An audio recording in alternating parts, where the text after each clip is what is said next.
Hello guys, welcome back to our channel 1-2-Step.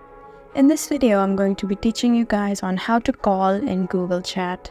So to do so, first of all, you need to be in the app library and find Google Chat. So if you find it, just tap on it.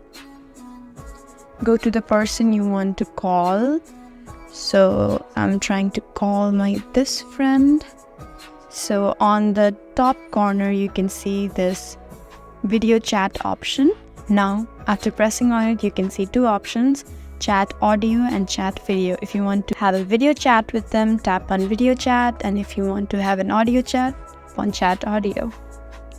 So guys, that's how you call someone in Google Chat.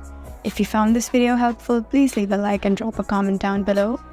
If you want more videos like these, then please subscribe to our channel. We'll see you again next time. Thank you for watching.